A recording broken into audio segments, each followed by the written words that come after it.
Welcome to winners. ఇప్పుడు మనము ఈ వీడియోలో వ్యాకరణ విభాగంలో అత్యంత ముఖ్యమైనటువంటి వాక్యం అనేటువంటి టాపిక్ను తెలుసుకుంటాం. వాక్యం అనేటువంటి టాపిక్ ఇది ఇంగ్లీష్లో కూడా ఉంటుంది, సెంటెన్స్. మరి అదే తెలుగులో కూడా ఉంటుంది. మొట్టమొదటిగా అసలు ఈ వాక్యం అనేటువంటిది తెలుసుకోవడానికంటే ముందుగా వాక్యానికి సంబంధించి ఎన్ని మార్కులు రావడానికి అవకాశం ఉంది అని అంటే తప్పనిసరిగా 1 లేదా 2 మార్కులు రావడానికి అవకాశం ఉన్నది. ఈ వాక్యంలో వాక్య రకాలు తెలుసుకోవాలి.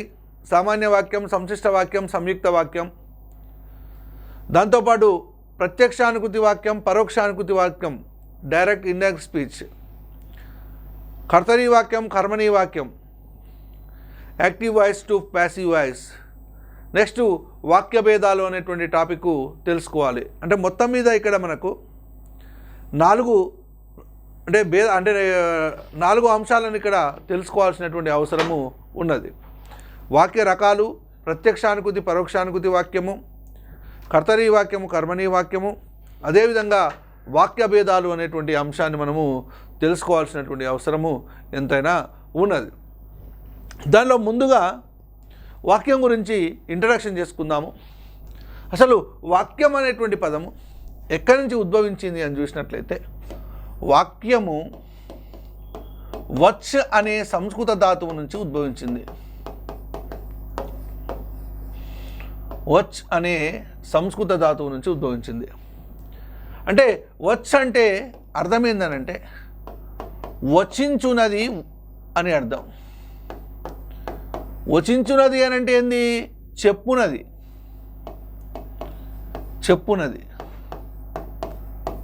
మనం ఏమైతే చెప్తామో, భాషించునది అంటే మాట్లాడునది అని అర్థము, వచించునది అంటే చెప్పునది లేదా చెప్పునది అని అర్థం. ఓకే, ఈ వచ్ అనేటువంటి సంస్కృత ధాతువు నుంచి వాక్యం అనేటువంటి పదము ఉద్భవించింది. అసలు వాక్యం యొక్క నిర్మాణం ఏ విధంగా ఉంటుందని అంటే వాక్యము కర్త, కర్మ, క్రియలతో కలిగి ఉంటుంది.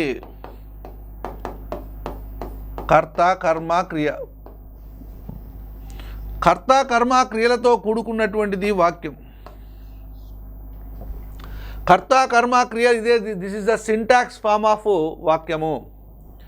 ఇంగ్లీష్లో కర్త అంటే సబ్జెక్ట్, కర్మ అంటే ఆబ్జెక్ట్, క్రియ అంటే వెర్బ్. ఎప్పుడైనా తెలుగులో క్రియ వాక్యం యొక్క చివరిలో ఉంటుంది, కర్త వాక్యం యొక్క మొదట్లో ఉంటుంది, కర్మ వాక్యం యొక్క మధ్యలో ఉంటుంది. ఈ కర్మ మళ్ళీ అముఖ్య కర్మ, ముఖ్య కర్మ అని 2 రకాలుగా ఉంటుంది. అముఖ్య కర్మ, ముఖ్య కర్మ. ఇప్పుడు నేను ఒక ఉదాహరణ చెప్తాను. రాముడు పాఠశాలకు వెళ్ళాడు. రాముడు పాఠశాలకు వెళ్ళాడు. రాముడు పాఠశాలకు వెళ్ళాడు అనే వాక్యములో కర్త ఏమిటి, కర్మ ఏమిటి, క్రియ ఏంటిది అని చూసినట్లయితే కర్త రాముడు ఎక్కడికి వెళ్ళాడు? పాఠశాలకు వెళ్ళాడు. పాఠశాల కర్మ. వెళ్ళాడు అనేది క్రియ. ఎప్పుడైనా కానీ క్రియ అనేది చివరిలో ఉంటుంది, కర్త అనేది ముందు ఉంటుంది. ఓకే, మరి ఇక్కడ కర్మ అనేది అముఖ్య కర్మ, ముఖ్య కర్మ అని చెప్తున్నారు కదా. ఉదాహరణ జాగ్రత్తగా వినాలి.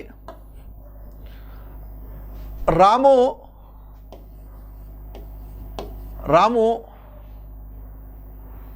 బజారుకు వెళ్ళి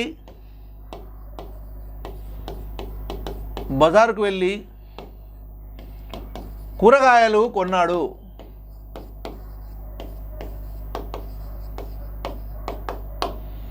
అన్న రాము బజారుకు వెళ్ళి కూరగాయలు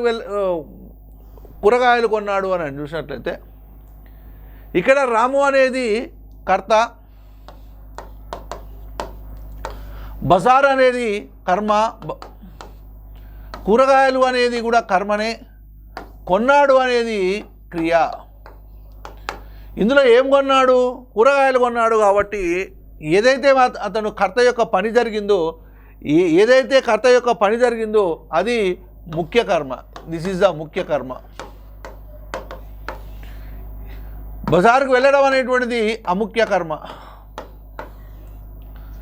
ఓకే, రాము బజారుకు వెళ్ళాడు అని అంటే ఆయన యొక్క పని ఏంటిది? బజారుకు వెళ్ళడం. అక్కడ ముఖ్య కర్మ బజారు అనేటువంటిది వస్తుంది. రాము బజారుకు వెళ్ళి కూరగాయలు కొన్నాడు.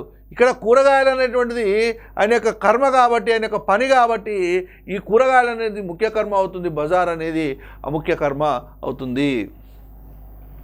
అంటే వాక్యం యొక్క అంగాలు కర్త కర్మ క్రియలతో కూడుకున్నటువంటిదే వాక్యము. అర్థవంతమైన పదముల యొక్క సముదాయము వాక్యము. అర్థవంతమైన పదముల సముదాయము, పదముల సముదాయము వాక్యము. అక్షరముల సముదాయము పదము. అలాగే అర్థవంతమైనటువంటి పదముల యొక్క సముదాయము ఏమవుతుంది అని అంటే వాక్యము అవుతుంది. వాక్యము అవుతుంది. ఓకేనా? రైట్. నెక్స్ట్ ఇంకా చూసినట్లయితే అసలు ఈ వాక్యం గురించి తెలుగులో ఉన్నదా? అసలు వాక్యం గురించి సంస్కృత వ్యాకరణకర్తలు ఎవరైనా వివరించారు అని అంటే, వాక్యం గురించి మొట్టమొదటగా చర్చించినటువంటి సంస్కృత వ్యాకర్త భర్తృహరి.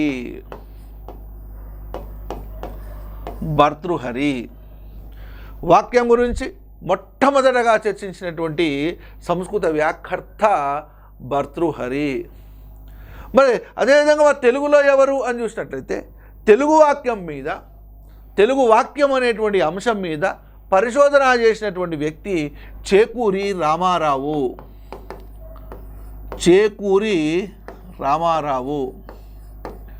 తెలుగు వాక్యంపై పరిశోధన చేసినటువంటి వ్యక్తి చేకూరి రామారావు. ఏ యూనివర్సిటీ అని అంటే కార్నెల్ యూనివర్సిటీ.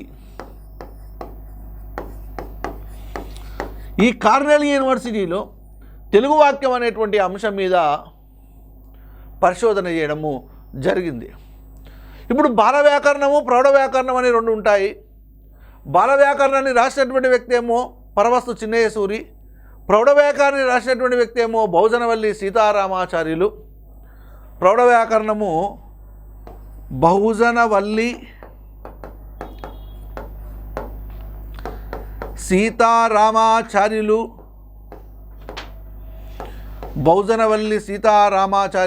ప్రౌఢ వ్యాకరణం. ఈ బాల వ్యాకరణము, ప్రౌఢ వ్యాకరణం ఎందుకు చెప్తున్నానంటే, బాల వ్యాకరణంలో వాక్య పరిచ్ఛేదం గురించినటువంటి ప్రస్తావన లేనే లేదు. కానీ ప్రౌఢ వ్యాకరణంలో బహుజనవల్లి సీతారామాచార్యులు వాక్యము అనేటువంటి అంశం మీద ఒక పరిచ్ఛేదాన్ని, ఒక చాప్టర్ని ఇవ్వడము జరిగింది. అంటే ప్రౌఢ వ్యాకరణంలో వాక్య పరిచ్ఛేదం గురించి ప్రస్తావన ఉన్నది, కానీ బాల వ్యాకరణంలో వాక్యం గురించినటువంటి ప్రస్తావన లేదు. ఓకే, మరి ఇదే బహుజనవల్లి సీతారామాచార్యులు వాక్యం యొక్క లక్షణాలను చెప్పాడు. ఏంటి వాక్యం యొక్క లక్షణాలు? జాగ్రత్తగా వినాలి. వాక్య లక్షణాలు అని చెప్పినటువంటి వ్యక్తి బహుజనవల్లి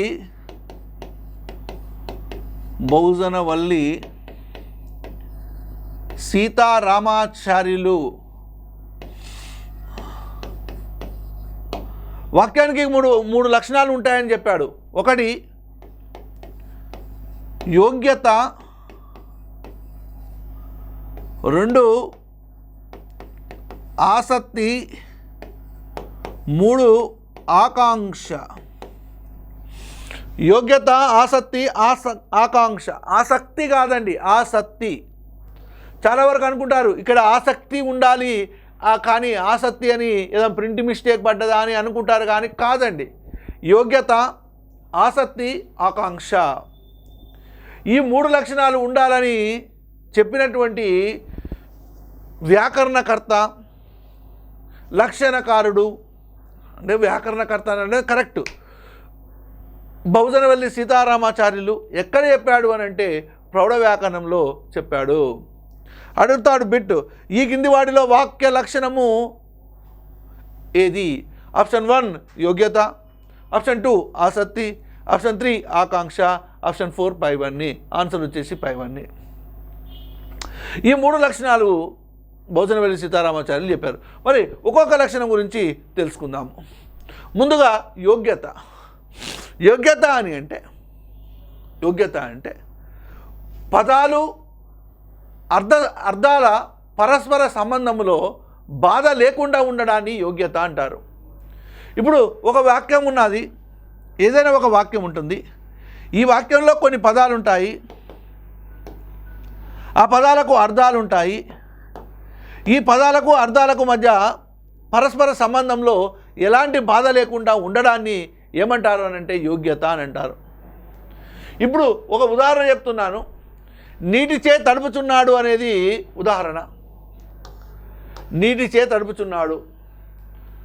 ఓకే, నీటిచే తడుపుచున్నాడంటే ఈ పదానికి ఈ పదాల యొక్క అర్థాల మధ్య పరస్పర సంబంధం ఉన్నది కాబట్టి ఈ వాక్యానికి యోగ్యత ఉన్నది. ఇంకొక వాక్యం చెప్తాను. అగ్నిచే తడుపుచున్నాడు. అగ్నిచే తడుపుచున్నాడు అనేటువంటి చూసినట్లయితే ఈ అగ్నికి తడుపుచున్నాడు యొక్క అర్థంలో ఇక్కడ పరస్పర సంబంధం లేదు. నీటిచే తడుపుచున్నాడంటే కరెక్ట్, అగ్నిచే కాల్చుచున్నాడు అని అంటే కరెక్ట్. కానీ ఇక్కడ అగ్నిచే తడుపుచున్నాడు అనేది ఈ పదాల అర్థాల పరస్పర సంబంధంలో అంటే బాధ కనపడ్డది. అంటే ఇక్కడ ఈ పరస్పర సంబంధంలో తేడా కనిపిస్తున్నది కాబట్టి ఈ వాక్యానికి యోగ్యత లేదు అని చెప్పొచ్చు. అంటే ఏదైనా వాక్యం ఇచ్చి ఈ వాక్యం యోగ్యత కలిగి ఉన్నదా లేదా అని అడుగుతున్నాడు. ఇప్పుడు మనం వ్యక్తులను కూడా చెప్తున్నాము, అతనికి యోగ్యత ఉందా, ఆ ఉద్యోగానికి అతనికి యోగ్యత ఉందా అని అంటాం. అతని యోగ్యత గలవాడనా లేదా అని అంటుంటారు. కానీ వాక్యాలకు కూడా యోగ్యత ఉందా లేదా? ఇంకా కొన్ని ఉదాహరణలు చెప్తాను, ఇంకా ఉదాహరణ చెప్తాను, జాగ్రత్తగా వినాలి.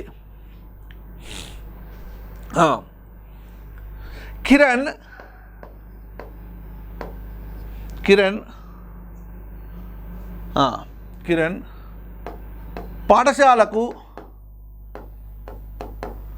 పాఠశాలకు తింటున్నాడు. లేదు, కిరణ్ పాఠశాల తింటున్నాడు అని అన్నాం. మరి ఈ వాక్యానికి యోగ్యత ఉందా లేదా? కిరణ్ పాఠశాల తింటున్నాడు అనేటువంటిది కిరణ్ పాఠశాల వరకు ఓకే. ఈ 2 పదాల మధ్య యోగ్యత అంటే పరస్పర సంబంధంలో బాధ ఉంది కాబట్టి ఈ వాక్యం మొత్తము యోగ్యత లేదు అని అర్థము. అంటే ఈ పదాల మధ్యలో అర్థ సంబంధంలో కొంచెం తేడాగా అనిపిస్తే, బాధగా అనిపిస్తే ఆ వాక్యానికి యోగ్యత లేదు అని అర్థము. ప్రశ్న ఏ విధంగా ఆడుతారంటే ఈ కింది వాణిలో యోగ్యత గల వాక్యం ఏమిటి, ఈ కింది వాణిలో యోగ్యత లేని వాక్యం ఏమిటి అని అడగడానికి అవకాశం ఉన్నది. దాన్ని గమనించాలి మిత్రులారా.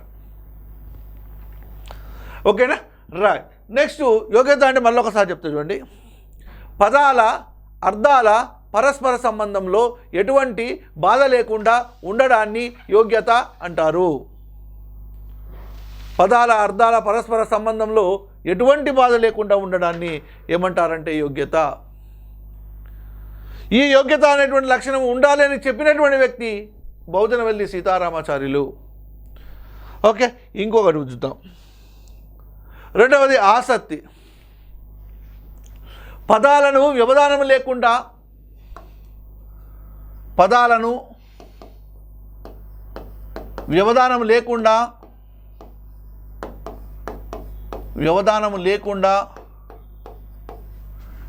వెంట వెంటనే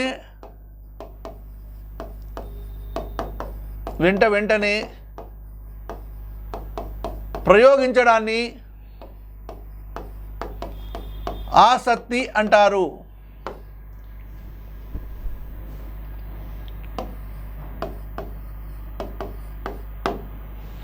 రైట్.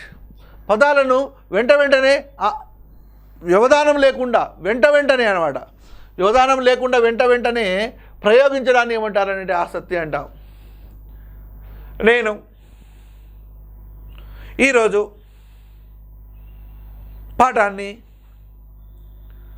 బోధిస్తున్నాను అట్లా నేను ఈరోజు పాఠాన్ని బోధిస్తున్నాను అట్లా అనాలి. నేను రేపు ఊరికి వెళుచున్నాను, ఇవాళ దేవదత్తుడు రేపు ఊరికి వెళుచున్నాడు, ఇదే మధ్యలో గ్యాప్ ఇవ్వద్దు. ఇట్లా ఇవాళ దేవదత్తుడు రేపు ఊరికి వెళుచున్నాడు అంతే. గ్యాప్ అనేటువంటిది ఇస్తే దానికి ఏ లక్షణం లోపించింది అని అంటే ఆసక్తి అనేటువంటి లక్షణము లోపించింది. ఏదైనా ఒక వాక్యం ఇచ్చి ఆ వాక్యంలో లోపించినటువంటి లక్షణాన్ని గుర్తించండి అని అంటాడు. ఏదైనా ఒక వాక్యం ఇచ్చి ఆ వాక్యంలో లోపించినటువంటి లక్షణాన్ని గుర్తించమని అంటాడు. మరి మధ్యలో గ్యాప్స్ అనేటువంటిది ఎప్పుడూ రావద్దు. పదాలను వ్యవధానం లేకుండా వెంటనే ప్రయోగించడాన్ని ఏమంటారనంటే ఆసక్తి అని అంటారు. ఆసక్తి. ఓకేనా? ఇంకో లక్షణం చూద్దాం, ఆకాంక్ష. ఒక పదాన్ని ఉచ్చరించినప్పుడు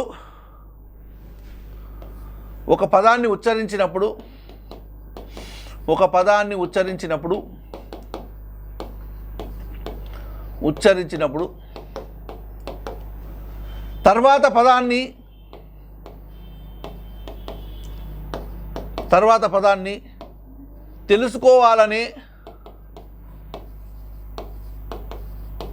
ఆపేక్ష ఉండడాన్ని